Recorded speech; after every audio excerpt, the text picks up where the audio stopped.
where they talked about how Bernie was gone. We called, and of course it wasn't true. So I was on this really tough run. Had these all these dates, and I said, what I'll do.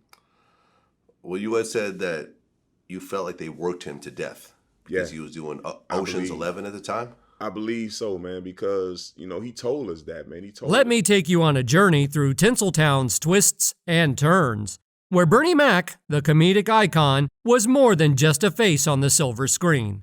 You see, for ages, Bernie Mac had the world in stitches, his humor unfiltered and his acting unforgettable.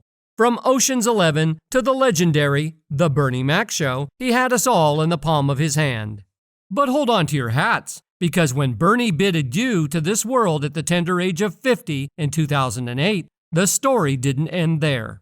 The official tale pointed at pneumonia as the culprit.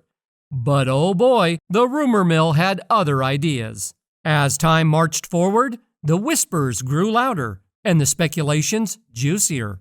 In a tight-knit comedy circuit, a place where laughter is both armor and weapon against life's pains. And within these circles, a daring claim began to surface. Some comedians, the brave truth seekers of the lot, dared to utter what many feared.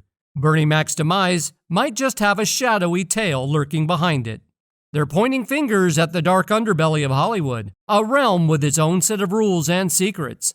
Could these concealed pressures and unspoken demands have played a sinister part in Bernie Mac's tragic fate? Buckle up, for the stage is set and the spotlight's turning on. No, I'm tired, man. I'm sick, man. I was on Peachtree. There's so many Peachtrees in this motherfucker. I don't know where to tell you where I was. Let's dive deeper into this gripping saga. You see, there are some eyebrow-raising claims about Bernie Mac's journey in Hollywood, especially before he became the superstar we know. This multitask, talented comedian had to navigate a challenging path to stardom. Picture this. Bernie was not just a comedian, but also a dedicated family man. He had to juggle all sorts of odd jobs to make ends meet, from janitorial work to whipping up meals and even hauling furniture. He did it all while chasing his comedic dreams. These early struggles, my friends, laid solid groundwork for his unwavering quest for success. Little did Bernie know that the road ahead would demand a hefty price. But there was a breakthrough moment in 1992 that changed the game. He appeared on HBO's Def Comedy Jam, a groundbreaking show that catapulted him into the spotlight. It was a turning point that proved dreams could come true even for a guy in his 30s. However, as Bernie climbed the ladder of success, he started to realize something unsettling. It seemed that the industry had certain expectations, compromises it wanted him to make. And let's just say these compromises weren't exactly in line with Bernie's principles and values. Some say Hollywood applied pressure, pushing him to do things that didn't sit right with his conscience. Looking back, one might wonder if his unwillingness to cross those lines had a connection to the tragic fact that he's no longer with us. Now, you might have thought that Bernie Mac was the sole comedian grappling with the gritty underbelly of Hollywood, but it appears he might have been the pioneer in recognizing the harsh truth. As it turns out, there's a whole lineup of entertainers with jaw-dropping tales to tell, and one of those storytellers is none other than Dave Chappelle. Can you believe that Dave Chappelle, the man with the golden touch, turned down a mind-boggling $50 million deal in 2004? Oh yes, he did. But why, you ask? Well, Dave had his own tango with Hollywood's dark side, and it wasn't a dance of joy. He spilled the beans to Oprah back in 2006, revealing an industry culture that's both dismissive and downright sick. Chappelle pulled back the curtain, shedding light on a culture that sweeps real concerns under the rug.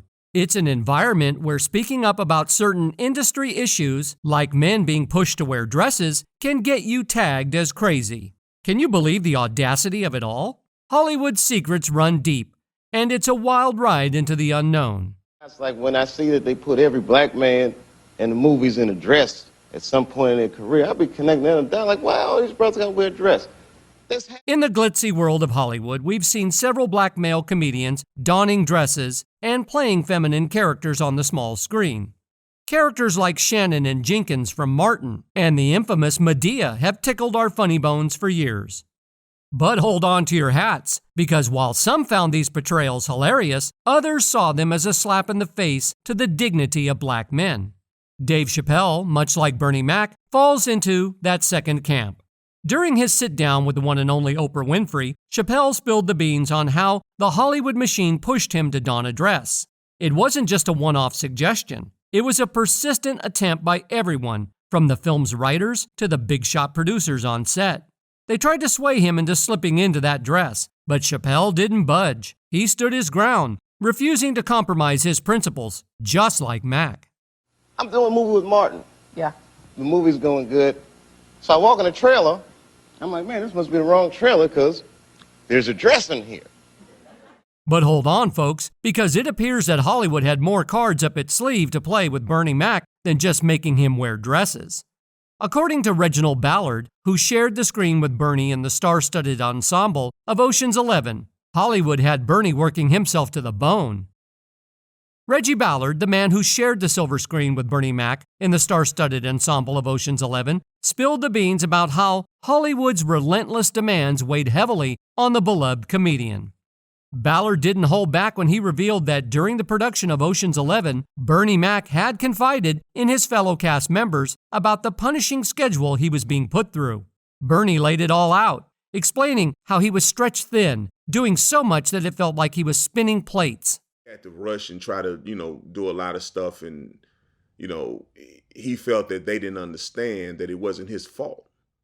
But here's the kicker. When Brad Pitt, the big name himself, broke his ankle and production had to be delayed, it threw a monkey wrench into Bernie's already packed schedule. He had to rush and try to cram in loads of stuff, and it left him feeling like they just didn't get it. Poor Bernie found himself in a compromising position he really didn't want to be in. Hollywood can be a tough nut to crack, you know. Now, this revelation shines a bright spotlight on the grueling pace at which Bernie Mac was forced to work. Imagine juggling multiple film projects and promotional commitments, one after the other. It's enough to make anyone's head spin.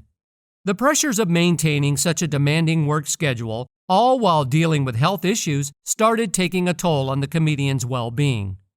Ballard also spilled the beans that Bernie Mac's health was a constant concern during the filming of Ocean's 11. The actor had been hospitalized before shooting even began due to health complications. Bernie was taking medications, including prednisone, which caused noticeable changes in his appearance. It's a side of the entertainment industry that's not often seen by the public, folks. Now, let's delve into some juicy industry gossip. Bernie found himself up against some tough competition, and one of his rivals happened to be none other than the smooth-talking Steve Harvey himself. You see, during the filming of The Kings of Comedy, Harvey was known for being the slickest of the performers, but he also had a reputation for being the most aggressive towards the audience. Picture this. Harvey would lock on to unsuspecting targets in the front row and unleash a barrage of comments about their hair, clothes, and even their career prospects. It was all part of his act, but it could be brutal. Bernie Mac, on the other hand, had a different style. You could call it hard-edged. Some of his material ventured beyond comedy into the raw wounds of real life. The first year they did the tour, it was just Bernie, Steve, and me, right? Steve closed the show. It was during this time that rumors began swirling that Steve Harvey might have been a bit envious of Bernie Mac's approach. What started as a minor hiccup between them eventually escalated into a feud that would last for years. For years, folks, these rumors circulated about tension between Steve Harvey and the late Bernie Mac. In fact, things got so heated that fellow tour members like Cedric the Entertainer had to address the issue. Cedric, who was also part of the tour alongside D.L. Hewley, Steve Harvey, and Bernie Mac, confirmed that the two comedians didn't exactly see eye to eye. Cedric spilled the beans on Shannon Sharp's podcast, Club Shay Shay, explaining that they were both alpha males who viewed things differently. But despite the feud, they managed to get through it.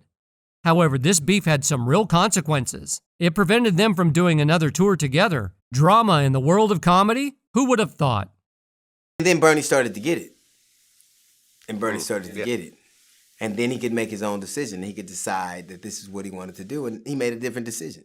Bernie Mac's final foray into film, with Soul Men in 2008 and Old Dogs in 2009, showcased his enduring appeal. In Soul Men, a musical comedy, he shared the screen with none other than Samuel L. Jackson. While in Old Dogs, he took on the role of Jimmy Lunchbox. These movies continued to captivate audiences even after his tragic passing on July 19, 2008. Sadly, Bernie Mac's health took a sharp downturn, leading to his admission to Northwestern Memorial Hospital in his beloved hometown of Chicago. For 3 grueling weeks, he battled complications in the intensive care unit. However, in the early hours of August 9, 2008, Bernie Mac succumbed to a cardiac arrest, leaving a void in the world of comedy and entertainment. It's important to note that his publishers clarified that the complications leading to his demise were not directly attributed to his pre-existing condition, sarcoidosis. At the time, his sister-in-law revealed that Mac's inflammatory lung disease had contributed to his death. She explained that he had sarcoidosis, but it was in remission. However, because he had it, his immune system was compromised. He was on a new medication that suppressed the immune system, and that's where the pneumonia came from. Bernie Mac had been struggling with breathing difficulties and a fever. He was actually hospitalized 8 days before the date given for his admittance. The actor was diagnosed with pneumonia and immediately placed on a ventilator. His condition was critical during his time in the hospital. But what are your thoughts about this? Share your thoughts below. And while we wait for more updates, make sure to subscribe and watch this next video where I will reveal more shocking teas in the world of Hollywood.